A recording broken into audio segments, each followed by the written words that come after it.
Assalamualaikum warahmatullahi wabarakatuh.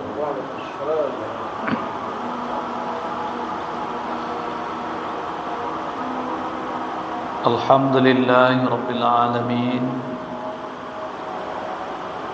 Wa bihi nasta'in ala umuri dunya waddin.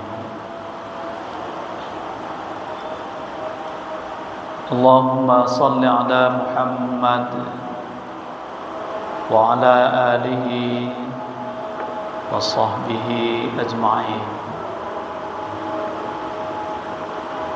A'udzu billahi minasy syaithanir rajim. Bismillahirrahmanirrahim. Maliki yaumiddin. Dialah yang memiliki hari pembalasan. Bapak-bapak, saudara-saudara, ibu-ibu, saudara-saudari, sidang jamaah salat asar, rahimakumullah. Marilah kita sama-sama syukur kepada Allah Subhanahu wa taala atas segala limpahan rahmatnya kepada kita. Berdoa kepada Allah semoga selawat dan salam senantiasa dilimpahkan pada Nabi kita, Nabi Muhammad sallallahu alaihi wasallam. Kaum muslimin dan muslimat rahimakumullah. Ada satu keteladanan yang penting untuk kita contoh, di mana hal ini dilakukan oleh dua orang sahabat di masa Rasulullah SAW. Cerita ini disampaikan oleh Abu Hurairah dan Zaid bin Khalid al-Juhani dalam hadis yang diriwayatkan oleh Imam Bukhari dan lainnya. Kata Abu Hurairah dan Zaid, ada seorang Arab Badui, Ja'a A'rabiyun. Jadi dia datang menemui Rasulullah SAW. Faqala, dia kemudian katakan, ya Rasulullah, iqdi bainana bi kitabillah. Ya Rasulullah, putuskan, selesaikan persoalan yang terjadi di antara kami ini berdasarkan kitab Allah. Faqama khasmuhu faqala, orang yang bermasalah dengan Arab Badui ini kemudian berdiri, dia menegaskan itu sadaqah. Dia benar ya Rasulullah, di bainana bi kitabillah. Tolong putuskan persoalan di antara kami ini berdasarkan kitab Allah. Jadi dua-duanya, dua orang yang bermasalah ini datang menghadap Rasulullah SAW dengan keinginan yang besar agar persoalannya diselesaikan, diputuskan oleh Rasulullah SAW dengan didasarkan pada hukum Allah Subhanahu wa taala. Ini yang jadi poin kita, betapa contoh ini tentunya sangat penting. Kemudian Arabi ini berkata, qala al-Arabi, ya Rasulullah, dia katakan begini, inna ibni kana asifan ala hadha. Persoalan ini muncul ya Allah ketika awalnya anak bekerja pada bapak ini. Cuma masalahnya fazana bimraatihi. Anakku ini berzina dengan istrinya. Faqalu li, orang-orang kemudian mengatakan kepadaku, ala ibnika ar-rajul, anakmu harus dirajam. Tapi ya Rasulullah, fafadaitu minhu bimi'atin minal ghanami wa walidatin. Akhirnya terjadi katakanlah negosiasi di antara kami, dan ujungnya saya dibenarkan menebus anak saya ini dengan memberikan 100 kambing dan seorang budak. Nah, cuma masalahnya Rasulullah, wasa'altu ahlal ilmi, ketika saya tanyakan pada orang-orang yang tergolong cukup memahami masalah ini, tinggi ilmunya, mereka berkata,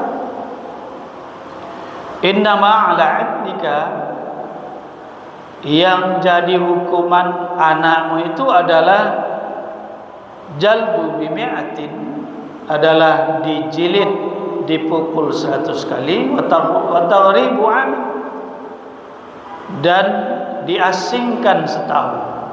Nah, ini kan beda nih ya Rasulullah.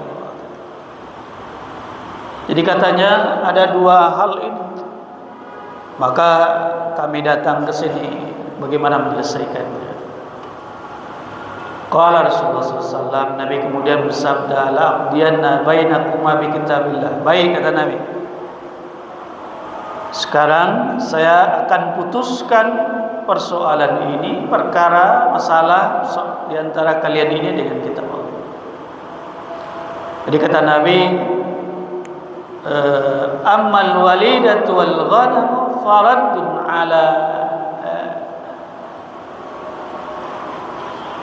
alaika. Jadi katanya, budak dan 100 kambing yang sudah kamu serahkan itu kembalikan kepadamu. Itu bukan itu hukumannya. Hukuman ini tidak bisa ditebus seperti itu. Kamu kan sudah menyerahkan itu 100 kambing, ambil lagi, minta lagi, kembalikan padamu, dan juga seorang budak itu. Wa 'ala ibnika, hukuman terhadapmu adalah jaldu mi'atin, dia dicambuk 100 kali, wa taghribu 'amin, kemudian diasingkan selama setahun, dikurunglah cara kita. Pokoknya dia dipisahkan dari kehidupan selamanya. Jadi dia tidak dirajam, juga tidak tidak ditebus dengan apa yang sudah disebutkan masyarakat itu kepadamu. Kemudian wa ma anta ya Unais, kemudian ada seorang sahabat bernama Unais yang dia biasanya menjadi eksekutornya Nabi, salah seorangnya, dia katakan, faqdu ala imraati hadza, kamu cari istri bapak ini, farjamha, kemudian rajam dia. Faghada 'alaiha Unais farajamaha. Unais kemudian mencari istri bapak tadi, dan kemudian dilaksanakanlah hukuman rajam terhadap istri tadi. Karena dia sudah menikah, dia dalam zina muhsan, dia dirajam. Yang laki-laki ini masih bujang, dia dicambuk 100 kali dan diasingkan. Oh Bapak dan Ibu-ibu, poinnya yang mau kita tegaskan dalam kesempatan ini, begitu besarnya keinginan dari dua orang ini, sekalipun kedua-duanya tahu, sekalipun kedua-duanya menduga, bahkan mungkin yakin hukumannya tidak ringan, berat, tetapi dua-duanya bertekad itu, pokoknya persoalan kami ini diselesaikan dengan hukum Allah. Jadi dengan demikian, dibandingkan dengan realitas di zaman Rasul ini dengan ada realitas di kehidupan kita, jangankan seseorang yang mengaku ikut Rasul dengan penuh ketaatan, jangankan dia yang minta, sudah diberitahu hukumnya, ada yang tidak mau. Manuri ambo tu kai ko, jadi hukum ko manan ketujuh dia ini. Kadang-kadang ada juga yang aneh itu, dia mengatakan ambo kan dak belajar agama dah, ambo ndak ahli. Nah, tapi ambo yakin seperti itu. Sudah jelas dia mengatakan ndak belajar agama, ndak tahu hukum misalnya, ndak jelas syariat Allah. Kemudian dia bersikeras dengan pendapatnya. Ini nanti salah satu makna dari Malik Yaumiddin yang kita baca di awal di surat Al-Fatihah itu adalah hari di mana ketika itu yang berlaku ya hukum Allah saja. Kamu ketika itu tidak ditanya, menurut Amba, menurutmu gimana? Menurut akalmu yang hebat itu gimana? Tidak begitu lagi. Allah hanya menilai menurut hukumnya, dan itulah yang akan dijadikan patokan. Jadi inilah poinnya. Mari kita semakin menundukkan diri kita di hadapan hukum Allah.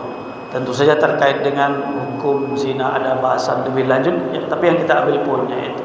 Semoga bermanfaat. Billahi taufiq wal hidayah. Assalamualaikum.